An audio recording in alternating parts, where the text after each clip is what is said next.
Sí, empieza Paco. Ya.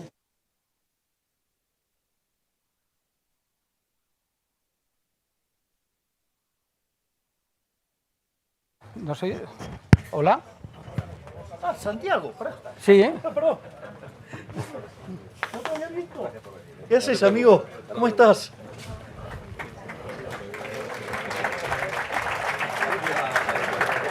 Está Agustín también. Yo no tengo problema, lo digo por los horarios. Bueno, presidente, ¿empezamos? Sí, sí. Buenas tardes, querido presidente de la República de Argentina, Javier Milei, queridas autoridades, querido Santiago Abascal, presidente de Vox, Esperanza Aguirre, presidenta de la Comunidad de Madrid, director general de Planeta, secretaria general de la Presidencia de Argentina, resto de autoridades y amigos, ¿no? Para la razón, hoy participar en este acto, tener entre nosotros al presidente de la República Argentina, un país hermano. Mi abuela, su hermana vivió en Argentina, tuvo su familia allí y desarrolló toda su vida, y ahí siguen. Es un enorme honor, ¿no? La figura del presidente Milei es enormemente atractiva. Nosotros desde el primer momento pues hemos estado a su lado. No todo el mundo lo ha estado, ¿no? Ya sabe, querido presidente, que aquí la izquierda, nosotros no somos muy populares, ¿no? Dentro del mundo de la izquierda populista, donde se mueven por los tópicos y cuando no coincides con ellos eres de ultraderecha. ¿Qué le vamos a decir? ¿No es verdad, querida presidenta? Pues la vida es así, ¿no? Pero es verdad que Argentina está dando un vuelco extraordinario. Yo tengo amigos allí, empresarios, que están muy esperanzados con lo que está haciendo al frente de la República, y Argentina es un país muy unido a España, con unos vínculos muy estrechos, y nosotros vamos a seguir, lógicamente, apoyando y animándole a que las políticas que realice sean aquellas que necesita Argentina para salir adelante. Muchos años de oscuridad, muchos años de que las cosas han ido mal. Yo siempre explico a mis amigos argentinos que no consigo entender lo de la hiperinflación. Para mi mentalidad un poco germánica, me genera un estrés enorme, ¿no? Entender cómo se puede vivir un país alegre, desgraciadamente, digo alegre irónicamente, con la hiperinflación que se vivía. Yo me explicaban, nunca lo conseguí entender, cómo hacían para comprar un coche, ¿no? Un día me lo explicaron y luego al final dije, no lo he entendido, ya está. Y en economía, cuando no entiendes una cosa, es que algo está mal, ¿no? Luego está todo lo que es los tópicos políticos, lo que usted como presidente de Argentina tiene que sufrir, los titulares desagradables, pero llegamos ya todos llorados de casa, ¿no? No hay más remedio, ¿eh? Es decir, aquí todos hemos sufrido, aquí estamos ahora en un momento en España complicado políticamente, con dificultades, con tensiones, y donde lo más importante es defender el Estado de Derecho, la separación de poderes y hacer aquellas reformas que son necesarias para que la sociedad avance. Si la sociedad no avanza y los políticos son un problema, pues el problema hay que cambiarlos, ¿no? Lógicamente, porque la política no puede ser un fin en sí mismo, sino que es un medio para transformar la sociedad, ¿no? Este libro permite acercarse al pensamiento de alguien que ha traído ilusión a Argentina, que ha conseguido que le voten mayoritariamente de una forma espectacular y que efectivamente tendrá que tomar decisiones muy difíciles. Yo, para no alargarme demasiado, recuerdo a un conocido que lo nombraron consejero delegado de una gran petrolera, él era consejero delegado aquí, y un día me contó una anécdota, ¿no? Llegué a Argentina, llegué a ver la compañía y había un montón de matas blancas, ¿no? Y dije, ¿y estos? Dice, no, estos vienen solo cuando hay que cobrar. Claro, entonces me quedé sobrecogido cuando me lo contó, y él también, ¿no? Por tanto, lo que hay que hacer es traer ilusión a la gente, tener proyectos, tener ideas, y la gente acaba votando las ideas. Siempre son difíciles y hay que superar los tópicos, ¿no? Aquí al final la izquierda caricaturiza y critica pues, que el presidente de Argentina esté aquí en España, y a lo mejor, presidente, si me permite la ironía, entiéndalo bien, si usted hubiera sido terrorista, la acogerían con más cariño, ¿no? Porque aquí acogemos con gran cariño que los antiguos terroristas acaben apoyando al gobierno de España, ¿no? Cosa que, digo para que vea, usted no me conoce, pero los que hay aquí saben que yo siempre me mojo, no tengo mucho problema, ¿no?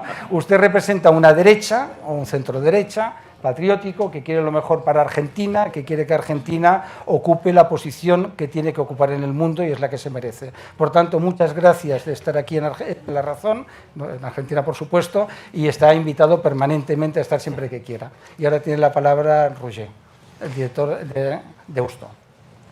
Pues muchísimas gracias, Paco. Muy buenas tardes. Quisiera empezar en nombre de Ediciones Deusto del Grupo Planeta, agradeciéndoles a todos ustedes que nos acompañen hoy aquí. Agradecer también a La Razón y a su director, Francisco Maruenda, por abrirnos las puertas de su magnífico auditorio. Agradecer también al gabinete del presidente Milei y a la embajada y al señor embajador aquí presente por haberlo hecho posible con todas las gestiones necesarias. Y, como no, muchas gracias al presidente Milei por haber escrito el libro y por haber reservado tiempo en su agenda para esta presentación hoy aquí en La Razón. Justo hoy se cumple un mes desde que se publicó la edición española del Camino del Libertario. Es un libro que evidentemente ha ido muy bien, ¿no?, con el indudable interés que despierta el presidente Milei, y por eso mismo nos complace muchísimo celebrar aquí hoy esta presentación con todos ustedes. No necesita presentación, pero aún así voy a presentar al señor Milei, Javier Milei, presidente de la Nación Argentina. Es licenciado en Economía por la Universidad de Belgrano, con posgrados en IDES y en la Universidad Torcuato Di Tella, y doctor honoris causa en SEADE. Tras abandonar tempranamente una prometedora carrera como portero de fútbol, abrazó la economía y ocupó puestos de relevancia en empresas e instituciones de primera línea. Escribió libros, papers, condujo programas de radio, debatió incansablemente en televisión. Este fue el camino que le llevó a entrar de lleno en la política argentina, donde pronto se reveló como una voz única e inconfundible. Protagonizó al frente de su espacio La Libertad Avanza, una revolución de las ideas que, tras 2 años como diputado nacional, se impuso en la segunda vuelta electoral de otoño de 2023, convirtiéndose en presidente de la Nación con el 55% de los votos. Presidente Milei, bienvenido. Bueno, Hoy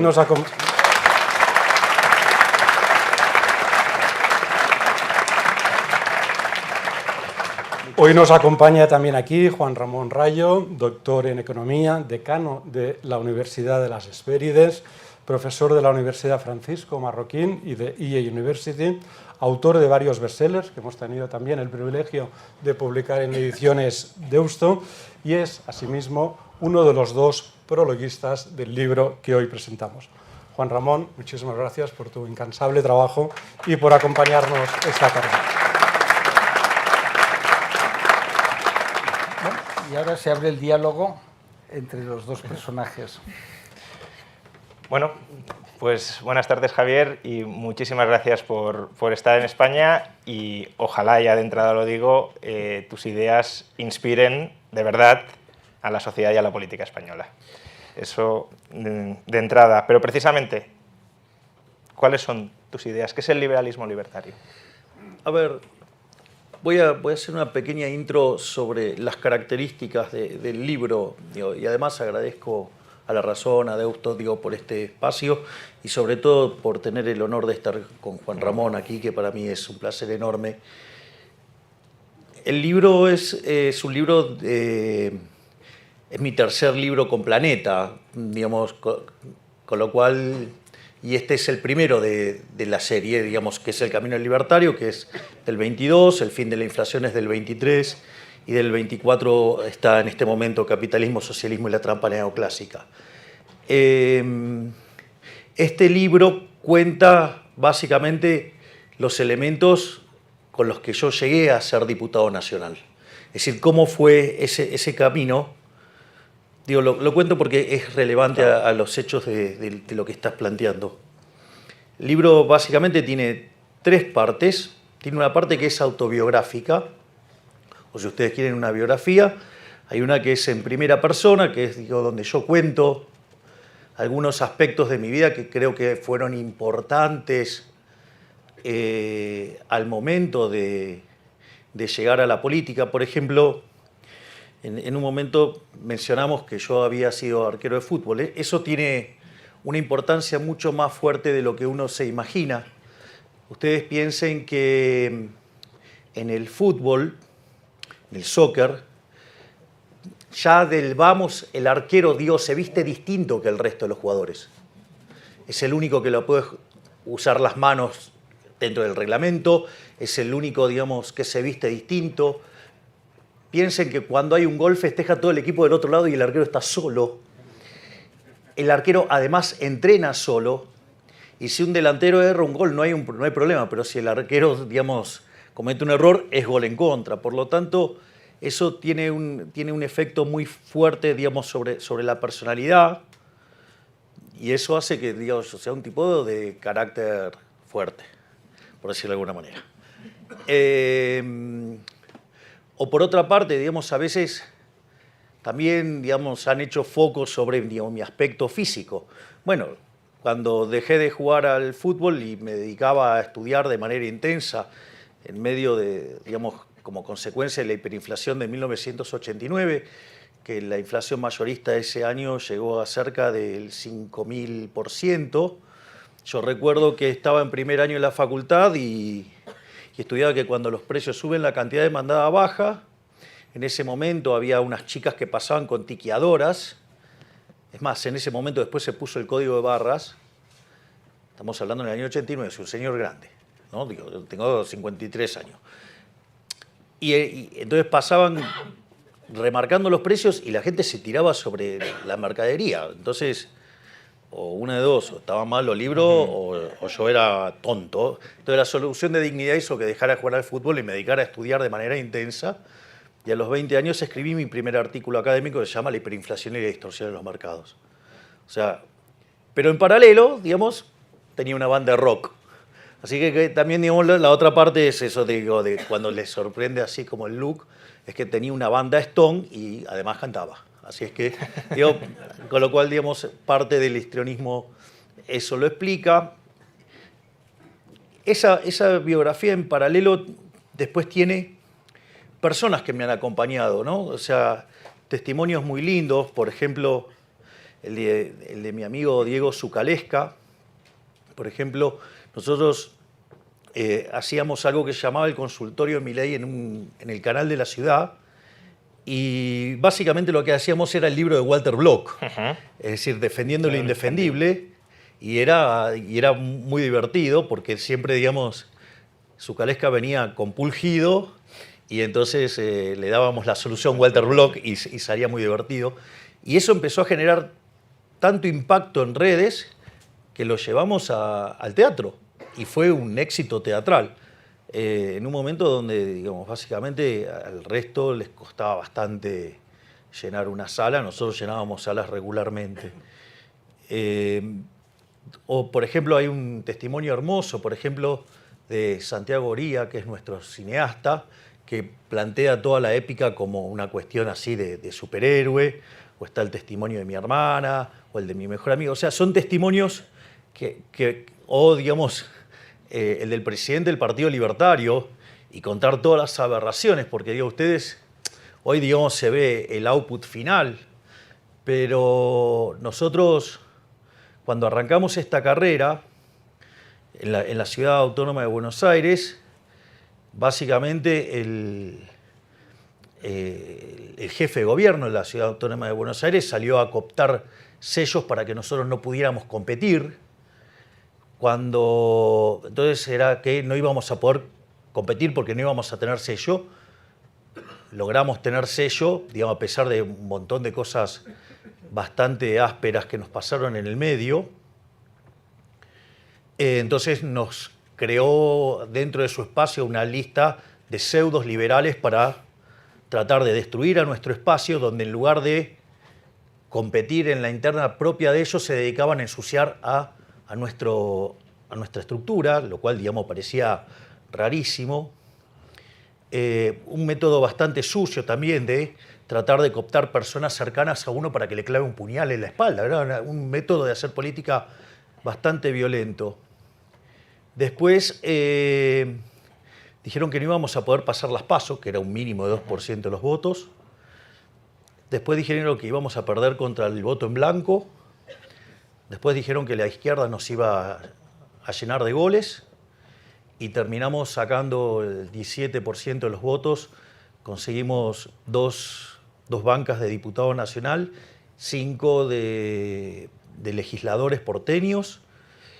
Y ahí, digamos, una idea brillante de mi hermana que es, bueno, pero digo, o sea, para mí los impuestos son un robo. Entonces, como los impuestos son un robo, digamos, o sea, yo no podía ser cómplice de eso. Entonces, bueno, la forma era cómo le devolvíamos a la gente los impuestos. Y la realidad es que si lo hacíamos a dedo, lo hacíamos con algún criterio de esas características, casi que me sentía como que era un político más haciendo redistribución del ingreso. Entonces, me ponía también bastante incómodo y al jefe, a mi hermana, digamos, genialmente se ocurrió, ¿por qué no lo sorteamos? Hicimos, cuando quisimos hacer el primer sorteo, había más de 1 millón de invitados, de anotados, lo cual dijimos, esto es una cosa más interesante. Y entonces hicimos un acto en Mar del Plata y fueron más de 10.000 personas. Entonces dijimos, me parece que esto está para otra cosa. Y bueno, terminé siendo presidente.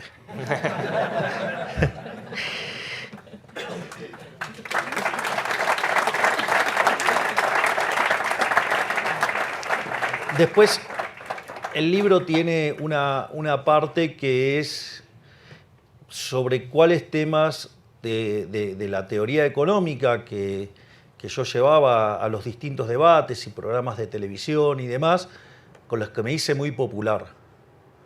O sea, en rigor yo soy especialista en crecimiento económico sin dinero.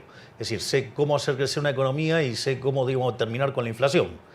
Entonces, digo, en esos temas, justamente, un país que lleva de ser el país más rico del mundo, hoy es 140, un país que recibía gente de todo el mundo, que hoy tiene más de 50% de pobres, más de 10% de indigentes. Es decir, en el país que produce alimentos para 400 millones de seres humanos, con una presión fiscal del 70% en el sector que produce alimentos. Es decir, que el maldito Estado se lleva el alimento de 280 millones de seres humanos, hay 5 millones de argentinos que no le alcanza para comer.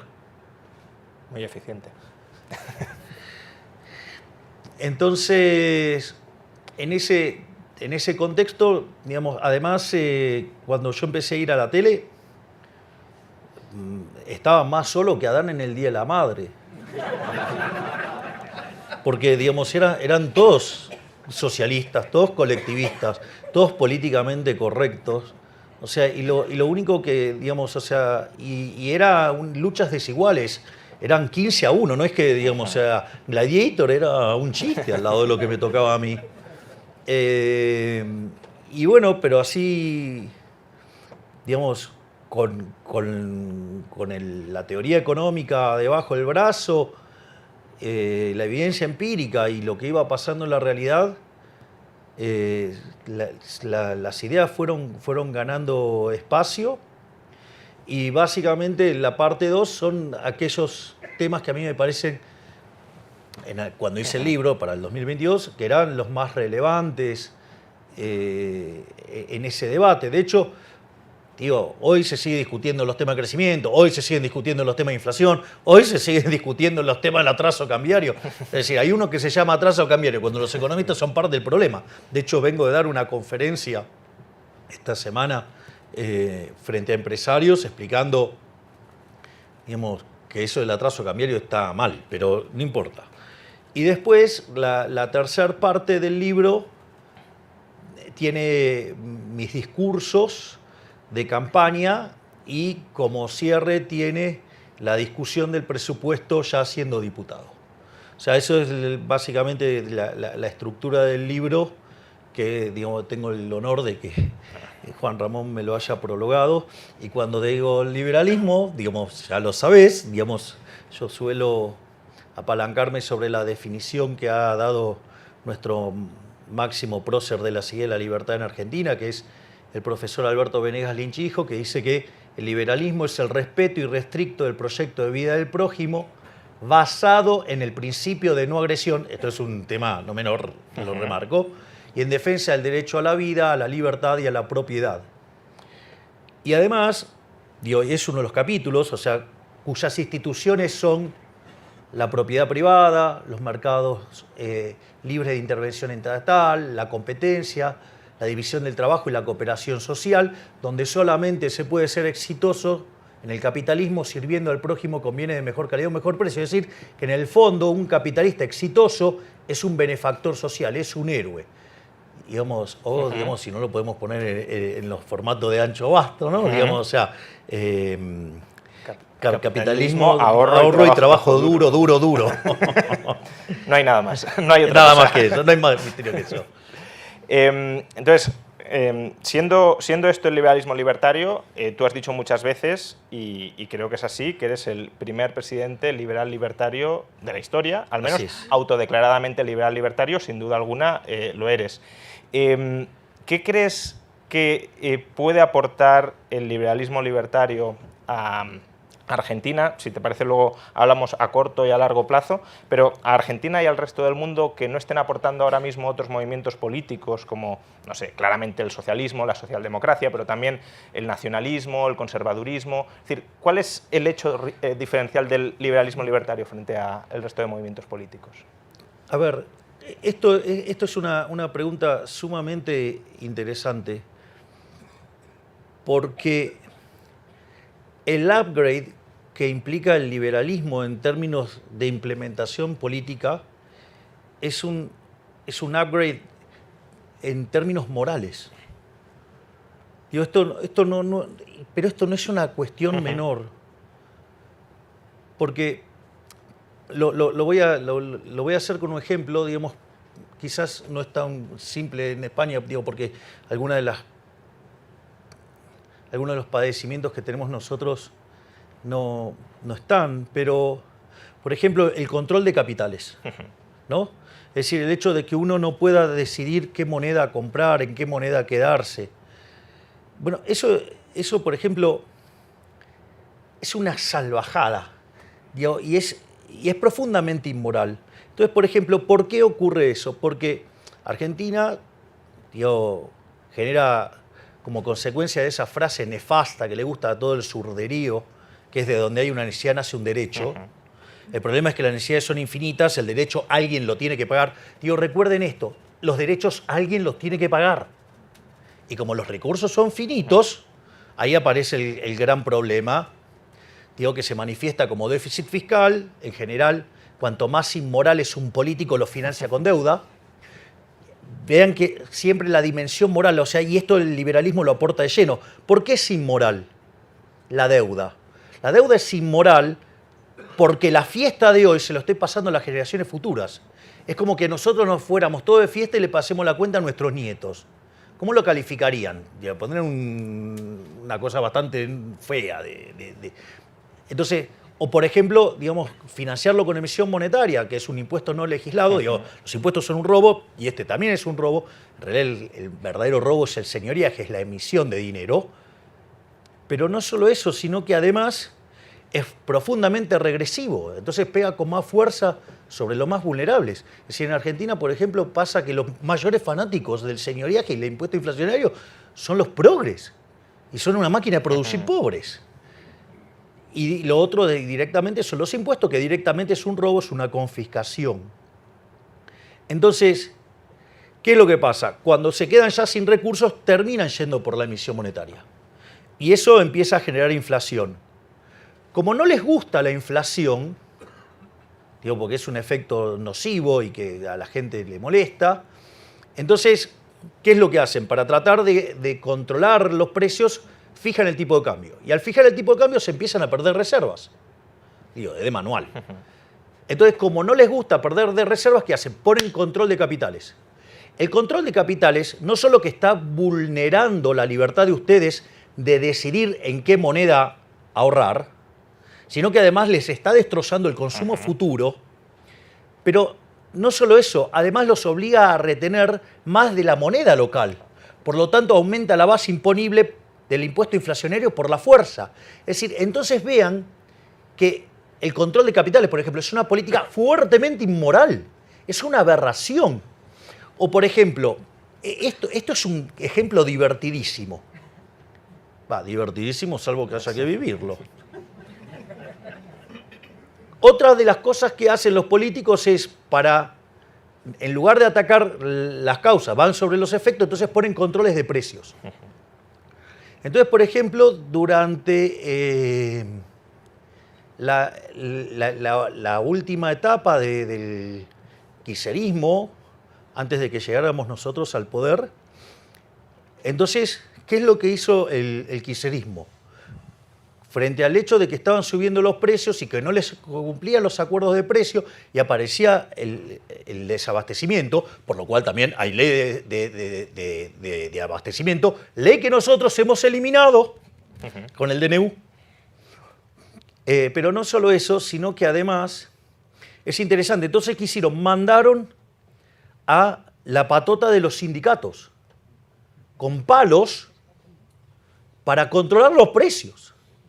Entonces, digo, pues que está claro que eso es una aberración. Ahora, un sector de la oposición, la crítica era, no hay que mandar a los patoteros, hay que mandar a la policía. Es decir, digo, el patotero legal. Es decir, entonces no es que...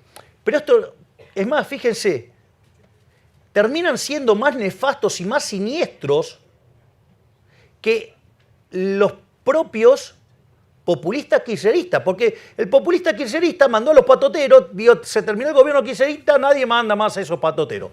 Ahora, ¿qué es lo que hace? Digamos, esa parte de la oposición cobarde que quería mandar a los uniformados a controlar los precios, es mucho peor, porque ¿qué es lo que hace? Manda una ley para que se haga eso. Con lo cual tienen un problema más grande, porque ahora tienen que además sacar esa ley que institucionaliza la violencia, cuando en realidad esto nunca debería haber ocurrido, porque ustedes no lo deberían haber hecho por respeto del derecho de propiedad. Y ahí está, digamos, el respeto, digamos, a la vida, a la libertad y a la propiedad, justamente. Entonces, fíjense cómo es importantísima la definición de liberalismo y las instituciones, y cómo la cuestión moral. Es decir, ¿por qué? Porque la violencia está mal, la expropiación está mal, entonces eso es una guía de la política económica. Y cuando uno le saca la pata opresora del Estado a la política, las sociedades florecen. Entonces, nosotros venimos de una decadencia de más de 100 años. O sea, a nosotros nos pasó literalmente como un sapo. Usted quiere cocinar un sapo, ¿cómo hace? Lo va a tirar en el agua caliente, salta el sapo. Entonces, ¿qué hicieron? Lo metieron en agua fría y después le pusieron las hornallas. Bueno, lo cocinaron. Lo cocinaron tanto y se fueron tanto de mambo que terminamos habiendo un presidente liberal libertario, lo cual, digamos, no es normal en condiciones normales de presión y temperatura.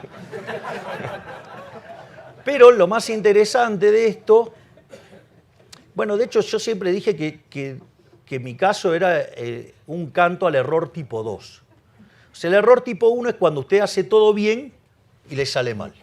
El error tipo 2 hizo todo mal y le salió bien. O sea, a ver, soy economista. La verdad que los economistas no son personas muy queridas. Digo, además, por el tipo de especialización que tengo, digo, uso mucho matemática y todas esas cosas, con lo cual el segmento es más chiquitito. Además, siendo especialista en crecimiento económico en un país enfermo de keynesianismo, menos. Y además, liberal en un país de zurdos. Era imposible. O sea, bueno, hicieron las cosas tan mal que acá estamos y estamos domando con mucho éxito la inflación. Nos dejaron plantada una hiperinflación, para que tengan una idea.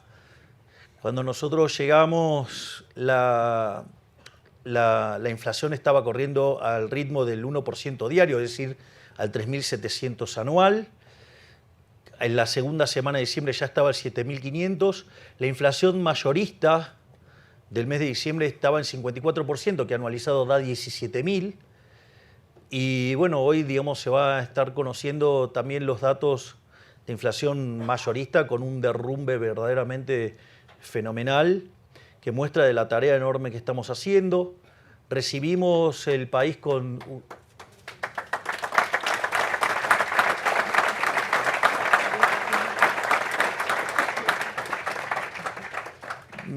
Recibimos el país con déficits gemelos por el equivalente de 17% del PBI. Piense que 4 es una alerta amarilla, rojo se van a dar una piña, 17 imagínense. De esos 17, 15 se debían al déficit fiscal, 5 en el Tesoro Nacional, 10 en el Banco Central. Nos decían que era imposible ajustar en el Tesoro más que un punto y nosotros en realidad tuvimos una política de mucha austeridad y terminamos haciendo un ajuste de 7 puntos del PBI, o sea, sobrereaccionamos el Tesoro, con lo cual, digamos, por eso ahora podemos relajar un poco las condiciones. Llevamos 4 meses seguidos de superávit financiero. Y en cuanto al déficit cuasi fiscal, es decir, el que genera el Banco Central, de 10 puntos del PBI ya lo llevamos a 3, con lo cual hicimos otros 7 ajustes más. O sea, llevamos hecho en menos de 5 meses hicimos un ajuste de 14 puntos del PBI. Y además empezamos con todo, ahora que digamos que los mercados de deuda digamos, están estabilizados, empezamos a mudar la deuda desde el Banco Central hacia el Tesoro, que como debería haber sido siempre, con lo cual estamos bajando todavía mucho más. Y bueno, y estamos logrando encaminar digamos, el tema de la inflación, digamos, vía una política fiscal muy dura, vía un saneamiento del Banco Central y el sinceramiento del mercado de cambios, el cual, digamos, más tarde o más temprano vamos a terminar abriendo el mercado y al mismo tiempo lo que se empieza a ver es que la economía tocó un piso entre el mes de marzo y abril, con lo cual ya hay indicadores que muestran que la economía está recuperando. Por lo tanto, eso que decían que era imposible hacer, mentira, no era imposible, sí se puede hacer, pero uno tiene que tener el coraje. Y en eso el liberalismo es nuestro norte. Es decir, cuando yo voy a las reuniones de gabinete y tomo decisiones frente a mis ministros, siempre el norte está pensado en la libertad. Aviso, no es un camino, digamos, rectilíneo uniforme. O sea, ustedes saben a dónde quieren ir. En el medio hay escollos. No solo hay escollos, digamos, que uno tiene que esquivar. Cuando uno está esquivando, digamos, están también los que le tiran torpedos de afuera, propios y ajenos. Con lo cual no es una tarea fácil. Por eso a veces uno ve como que pareciera que hay algún desvío frente a las ideas de la libertad y en realidad tiene que ver con que... Los equilibrios políticos. Exactamente, hay cuestiones de índole política que hacen que uno tenga que... El conjunto de restricciones es más grande. Mire, les voy a confesar algo. Yo soy muy amigo de un gran economista argentino que se llama Juan Carlos de Pablo. Y cuando yo leí el artículo de Murray Newton Rothbard, Monopolio y Competencia, que es parte de ese libro maravilloso, El hombre, la economía y el Estado, está en el tomo 2, si no me equivoco, nada, me volví ANCAP, como correspondía. Y entonces yo tenía muchas charlas con el profesor de Pablo y la verdad que eso me había puesto insoportable, estaba bastante áspero.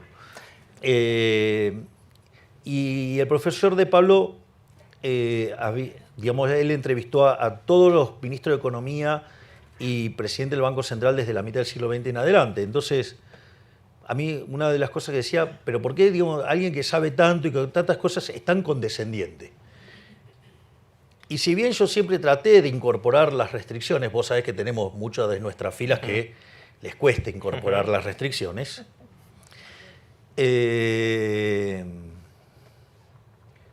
siempre lo traté de hacer, nunca creí que eran tantas. Con lo cual el otro día, cuando nosotros con el profesor de Pablo nos juntamos los domingos a ver ópera, y cuando estábamos cenando yo le hice mi autocrítica y que pedía disculpas por esos momentos en los cuales no entendía bien de qué se trataba, porque la verdad que la cantidad de restricciones que uno enfrenta son mucho más grandes de lo pensado, y además, como se dice en ajedrez, digamos, aun cuando a uno le toca las blancas, las negras también juegan, es decir, con lo cual... digamos, el equilibrio político, ustedes no crean que a los políticos les interesa que ustedes estén mejor. No, eso es mentira.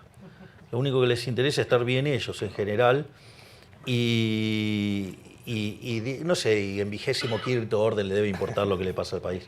Es decir, salvo, digo, cuando tienen casos raros que, digamos, o sea, se cansaron.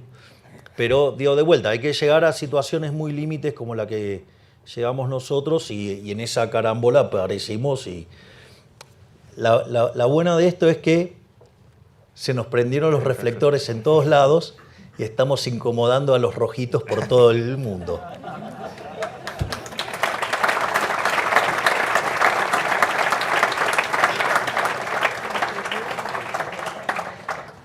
Una duda sobre situación y precisamente sobre horizonte. Ahora mismo, tú mismo lo has comentado, consideras inmoral el control de capitales, pero hay un cepo que por esas restricciones políticas estáis manteniendo. Después de eliminarlo, ¿cuál es el horizonte? Porque en los últimos días yo al menos he leído titulares de estamos preparados para la dolarización, descartamos la dolarización. ¿Sigue en pie el plan de cerrar el Banco Central? Absolutamente.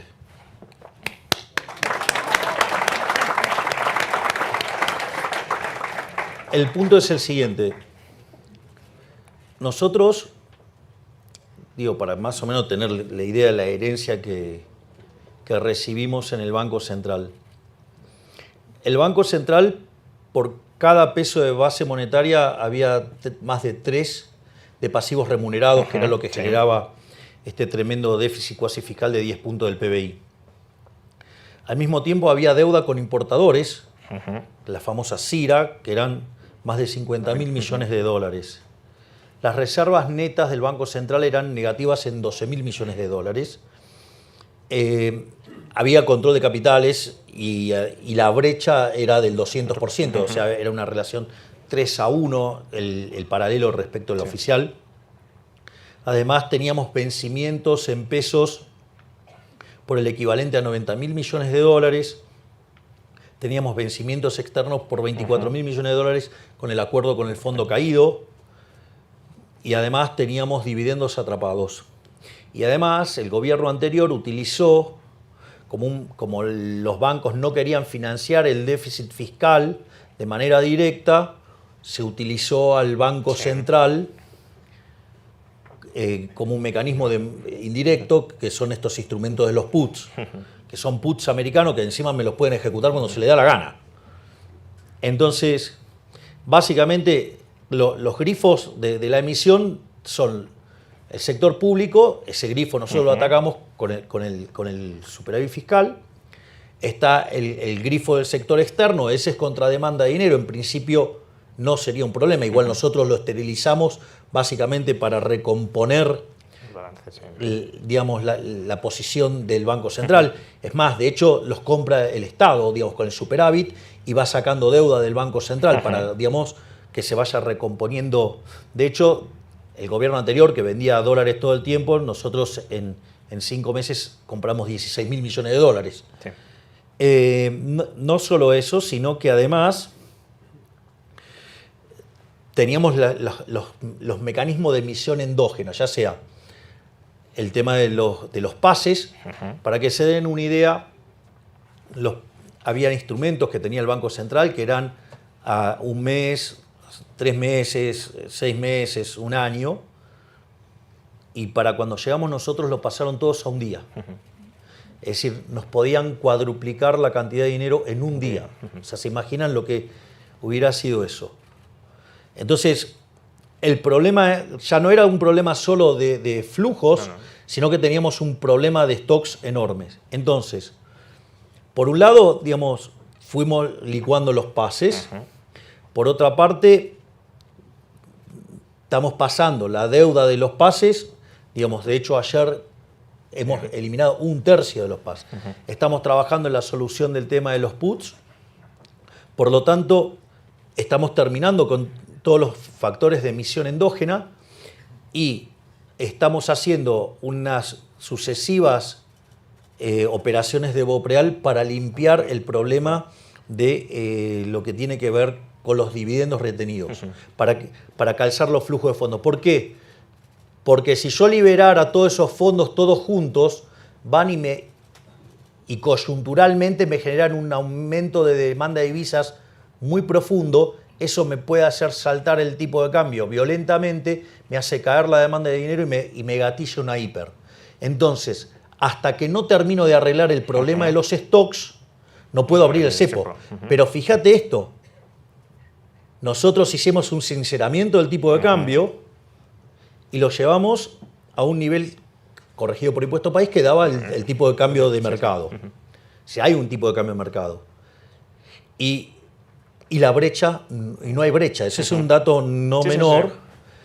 Explico esto ¿por qué? Porque cuando nosotros, esto lo hicimos en el Hotel Libertador, donde mi amigo Santiago Abascal me vino a saludar y felicitarme, entre otros amigos también que vinieron, y estábamos con el ministro de Economía, con el presidente del Banco Central y otros miembros del equipo, y yo, o sea, y el consenso, digo, para que sepan también lo chanta que son muchos economistas argentinos, decían que había que poner el tipo de cambio en 600.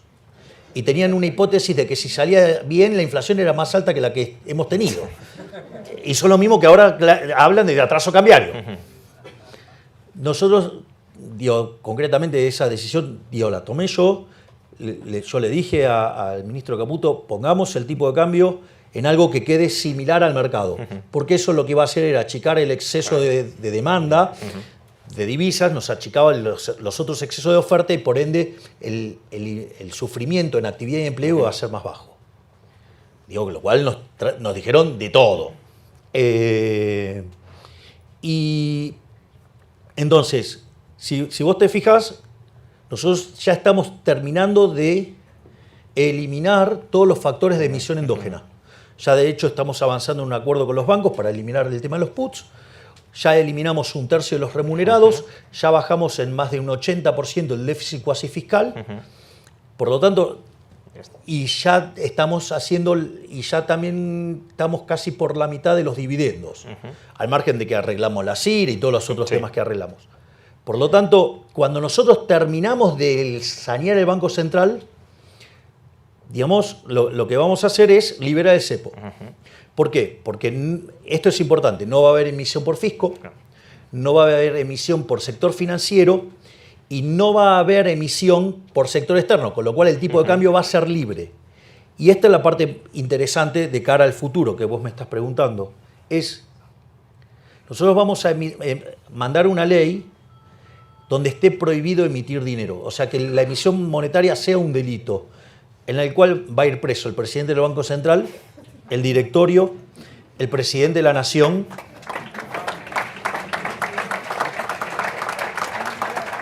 el ministro de Economía y todos los diputados y senadores que aprueben una aberración de esas características. Entonces, ¿qué es lo que va a dar como resultado eso? Una vez que nosotros hacemos esa apertura del cepo, ya no se puede emitir más dinero. Al no emitirse más dinero, los consecuentes aumentos de la demanda de dinero, si la economía empieza a crecer y empieza a recomponer el sendero intertemporal de consumo y demanda más dinero, esa monetización se va a hacer endógenamente por la gente, trayendo sus monedas extranjeras adentro de la economía. Entonces, ¿qué es lo que pasa?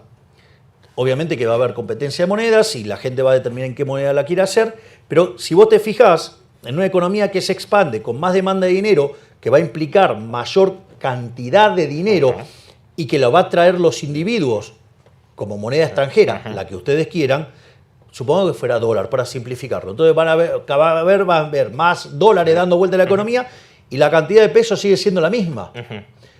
Por lo tanto, en un momento, digo, la cantidad de dólares va a ser tan grande respecto de los pesos que cerrar el Banco Central... Pero se cerrará. ¡Se va a eliminar! Entonces, ahora estamos, digamos, en la fase de estabilización del paciente, que no es poca cosa, porque era un paciente terminal, absolutamente terminal, y además un paciente que ya había pasado muchas veces por este trance y siempre decepcionando a los mercados internacionales, a los ahorradores internos, es decir, siempre ha salido mal. Y ahora hay una perspectiva de que salga bien y de que salga con credibilidad y con las cosas bien hechas. Ahí tenés un punto muy fuerte lo que estás haciendo. Nosotros cuando asumimos el riesgo país era 2.900. Hoy es 1.200. Es decir, los bonos cotizaban $18. Hoy cotizan 60. Parece que hicimos algo. Algo en lo que confían los inversores. Ahora mismo decías que Argentina está atravesando, que ya ha tocado suelo, pero está justamente el ajuste necesario para sanear el sector público del Banco Central ha generado marzo, principios de abril, un parón de actividad. Ahora, digamos que empieza, según decías, a volver a reflotar la actividad. Pero claro, esto es la fase de estabilización. Y tú siempre haces hincapié en el horizonte. Dices, mi horizonte, lo dijiste en una entrevista, mi horizonte es Rothbard, mi horizonte es Hoppe. ¿Cómo ves el horizonte o cómo te planteas? Obviamente, tú tienes un mandato de 4 años, pero ¿qué planeas o qué prevés para el más largo plazo una vez superado esta fase crítica de estabilización, que no es poca cosa? Ok. Primero, y esto es un tema trivial para nosotros, pero digamos no trivial para el público en general. Nosotros, cuando hacemos el ajuste, la única chance que había era de shock, digo, al margen de que nosotros... Primero, la evidencia empírica en Argentina muestra que todos los planes de shock, sacando el del 59, todos fueron expansivos y exitosos, y todos los gradualistas terminaron mal. Pero además, para hacer gradualismo hay que tener financiamiento. Digo, tampoco lo teníamos. Así que tampoco, digamos, o sea, yo soy enamorado del shock, pero tampoco había otra alternativa. Así que tampoco, digamos, no me voy a hacer el agrandado ahí porque tampoco tenía otra. Así que estaba bailando con la que quería. Digo, bueno, el orden espontáneo me jugó a favor. Gracias, papá, Adam Smith. Saliendo de eso, entonces, ¿qué pasa? Ese aumento del ahorro en un país con credibilidad cero, reputación horrible, era obvio que ese aumento del ahorro no iba a tener contrapartida de inversión y, consecuentemente, eso generó un derrumbe en el mercado de bienes y es la recesión, digamos, que uno empieza, que son los números del primer trimestre de la economía argentina. Digo, eso era cantado. De hecho, yo el día que asumo, a la gente le digo, no hay plata, va a doler, digamos, vamos a hacer esto. Digo, cosa que nadie creía que lo iba a hacer. Lo dije en campaña, lo dije el día que asumí y después lo hicimos. Y no solo eso, sino que el punto es, como muy bien decís, Juan Ramón, es que, digamos, tocamos piso, porque hay un montón de indicadores adelantados que muestran que tocamos piso. Entonces, ¿cómo va a venir la recuperación ahora y cómo esto después se enlaza con el largo plazo? En lo que tiene que ver con el corto plazo, digo, vos tuviste la contracción de demanda, digamos, entonces tiene que ver con la recuperación de la demanda. La recuperación de la demanda se está viendo, por ejemplo, en la recuperación de los salarios reales, digo, con los salarios ganándoles a la inflación, con los salarios ganándole fuerte a lo que tiene que ver con alimentos y bebidas y productos que tienen que ver con el hogar, con las jubilaciones ganándole a la inflación, porque como ajustan por inflación rezagada y la inflación a la baja, por lo tanto está también mejorando eso. Entonces, eso es un componente, digamos, que va a recomponer. Después, otro componente que empieza a recomponer es el tema de la inversión. Aun cuando no hiciéramos reformas estructurales, el saqueo del populismo, o sea, 20 años de populismo consumiendo el capital, eso lo que hizo es que al destrozar el capital, la productividad marginal del capital es muy alta. Es decir, los retornos reales, si ustedes lo quieren ver en términos de inversores, la TIR del flujo de fondo de la firma, ¿sí?, que es la que tienen que mapear contra el WACC, es enorme. Por lo tanto, digamos, o sea, hay oportunidades de inversión, aun cuando no hiciéramos nada. Y después hay otro elemento más, que es un impulsor de crecimiento hacia adelante, es que si nosotros hicimos un ajuste de 15 puntos del PBI, esos recursos que se llevaba el fisco para financiar a los parásitos, ahora va camino a financiar al sector privado. De hecho, de estar discutiendo la posibilidad de una hiperinflación en el mes de diciembre, hoy hablamos de créditos hipotecarios a 30 años. Parece que algo cambió. Entonces, en ese... Explícalo porque aquí probablemente mucha gente no lo sepa. En Argentina no había créditos hipotecarios. No, y de hecho el crédito al sector privado no financiero es 4 puntos del PBI, cuando cualquier país con niveles 60, mediocres... 70, sí. A familias y empresas 120. Exacto. Entonces, en ese sentido, nosotros estamos haciendo esta recomposición y después nosotros hemos... Para que se den una idea, la reforma más grande de la historia argentina la hizo Menem, y esa reforma, esa ley era 1/5 de lo que es nuestra ley bases. Es decir, nuestra ley base es 5 veces más grande, y además, no solo eso, sino que el DNU son 300 y pico. Nosotros mandamos cerca de 1000 reformas estructurales. Así, de la nada. En 2 semanas. En 2 semanas. Y les voy a decir algo. Van a tardar más o menos, pero van a salir. Y se vienen 3000 más.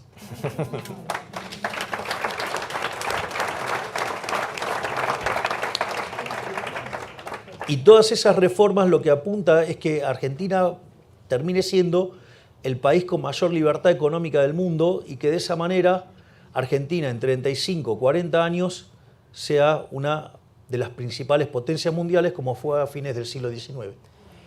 Y si tuviéramos, siempre es complicado hacer estas comparativas porque además si eres el primer presidente liberal libertario de la historia significa que no hay precedentes, pero si tuviéramos que imaginarnos algún país existente al que te gustaría ver reflejada Argentina, no en términos de desarrollo, sino de diseño institucional, de libertades económicas, de libertades sociales, ¿cuál sería? Hoy lo más parecido sería Suiza o sería Irlanda, pero el problema es que Irlanda empezó a ir para atrás con las reformas. Es decir, Irlanda, o sea, ustedes saben, de ser Suiza o un Liechtenstein a lo grande. Claro, exacto. Porque el punto es que Irlanda, de ser el país más pobre de Europa, hoy tiene un PIB per cápita 50% mayor que el de Estados Unidos, con lo cual el milagro sí tomó lugar. Pero nada, cuando pasen estas cosas, esto es un tema que habría que incorporarlo activamente en la batalla cultural, porque cuando uno se vuelve muy exitoso es cuando aparecen las nefastas ideas socialistas basadas en la envidia, en el odio, en el resentimiento, en el trato desigual frente a la ley, y obvio que ellos no tienen ningún problema de asesinar gente tampoco, ¿no? Es decir, porque digamos, ellos cargan en su haber 150 millones de muertos. Pero al margen de eso, es muy importante la discusión de la distribución del ingreso. De hecho, después de la caída del muro, si uno podría llamarlo el posmarxismo, que se agrupó en distintos lugares, acá está el maravilloso y genial Agustín Laje, que lo describe como pocas personas en el mundo.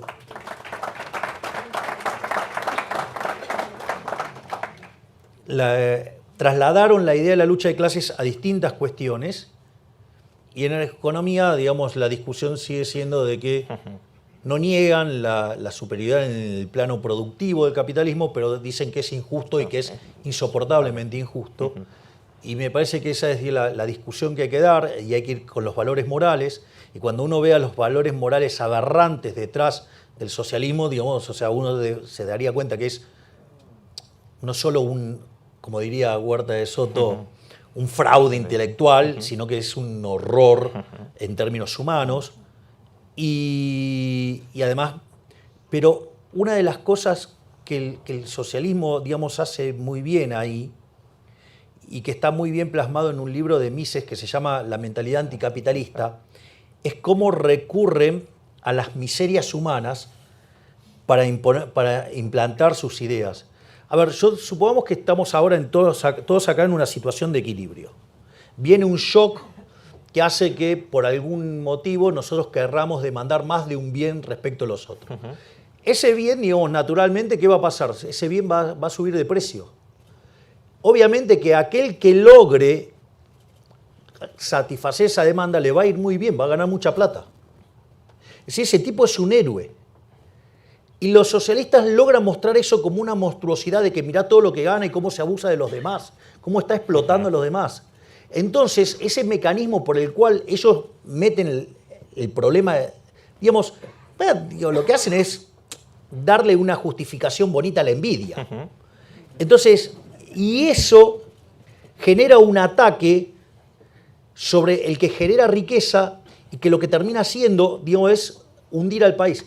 Yo vengo de un lugar donde eso se hizo, se llama Argentina, así que digamos, la idea de la justicia social es eso, es una idea de resentidos, envidiosos, que además es injusta, porque implica además un trato desigual frente a la ley, porque implica violencia, porque ustedes para hacer esa política redistributiva le tienen que robar a uno para dárselo a otro. Es decir, es verdaderamente aberrante la idea de la justicia social, y el correlato es que entonces aquel que tenía que invertir no termina invirtiendo y entonces estamos todos peor. En cambio, digamos, si entendiéramos que ese que está ganando plata lo está haciendo sirviendo al prójimo con bienes de mejor calidad, mejor precio, es un héroe y eso, entonces una sociedad muy dinámica y que crece mucho va a generar desigualdad. ¿Por qué? Porque cada vez que se crea un producto, cada vez que se resuelve una necesidad, ese individuo va a ganar dinero. Mire, está de testigo mi hermana. Una de las cosas más maravillosas que me pasó hablando con Elon Musk en un momento me dice, yo me levanto todos los días a ver qué quilombo le puedo arreglar a la gente. Tipo genial. O sea, ¿qué problema le puede arreglar a la gente? Eso es genial, digamos, porque entonces está pensando a ver cómo le arregla problemas a ustedes. Entonces, ¿a ustedes qué les importa? Digamos, si gana plata o más plata, menos plata, si les está haciendo la vida mejor. ¿Qué me importa, digamos, si viene alguien y hace estos anteojos 10 veces mejor y 10 veces más barato, digo, que gane mucha plata? Si yo estoy muchísimo mejor, tengo mejores anteojos y además, o sea, tengo más plata para gastar en otro montón de cosas. Es decir, digo, pero por eso, porque el socialismo, ese es lo que hace. Esto es como, hay un chiste que están dos personas, ¿no? Entonces, A y B. A tiene una oveja y está feliz con la oveja y todo bárbaro. Y se le presenta a B, el creador, y le dice, te doy lo que quieras. Digo, porque estaba profundamente envidioso que ya tenía una oveja. Entonces, ¿qué podría haber pedido? Que le dé una oveja, 10 ovejas, 100 ovejas. No, tenía el creador enfrente, todo. Que se muera la oveja de A. Eso es el socialismo. Por eso se hunde.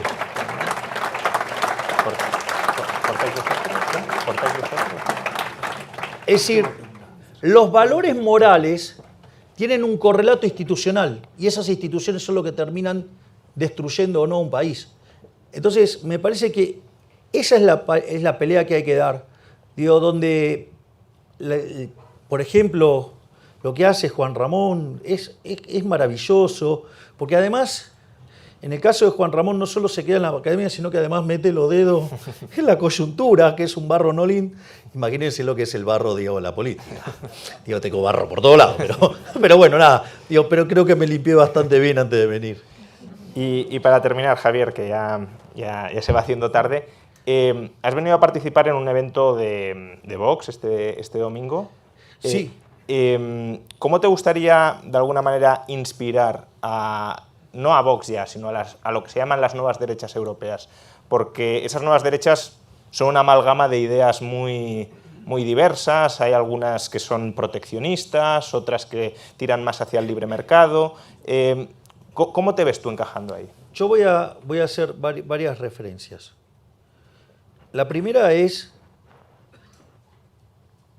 uno tiene que ser una persona que tenga gratitud y ser agradecido.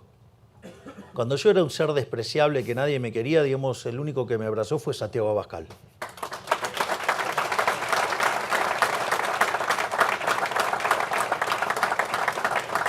Por lo tanto, era un imperativo moral participar del evento, porque además es un amigo y es un gran ser humano. Lo otro que hay que entender, que el poder es un juego de suma cero. Y si lo tienen los zurdos, no lo tenemos nosotros. Y eso ellos lo entienden. Entonces yo diría, miren, el cáncer de la humanidad es el socialismo. El enemigo es el socialismo. Si yo les tuviera que decir algo, es traten de ponerse todos. O sea, una de las cosas maravillosas que se dio ahora en Argentina, y que cuando yo lo proponía durante la campaña y cuando ingresé en política, era que tenía que haber un ordenamiento en términos ideológicos. Digo, para que la gente cuando vota sepa lo que vota. Entonces, que de un lado queden los colectivistas y del otro lado los que abrazan la idea de la libertad. Digo, después, obviamente que va a haber matices. Hay una frase de Friedman que era genial. Dice, mire, los liberales, hay distintos tipos de liberales, dice, mire, tienen los liberales clásicos, usted podría poner ahí a Adam Smith, lo podemos poner a Friedman ahí, hay algunos que hasta lo pondrían a Hayek ahí. digo, usted tiene los minarquistas, no sé, podríamos poner a Mises. Y en un momento dice Friedman, digo, cosa que sabía en carne propia por su hijo, dice, y si se fija bien, hasta los hay anarquistas. Entonces, lo que digo es, en lugar de estar tan preocupados por las diferencias que podemos tener en este lado de la vida, no dejemos que el lado oscuro, negro, satánico, atroz, espantoso, cancerígeno que es el socialismo nos gane.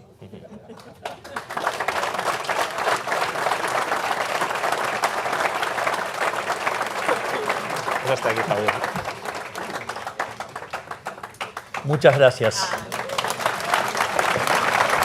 ¿Salió? Gracias, amigo. Muchísimas gracias. ¿Podés? Para. ¿Viste ahí?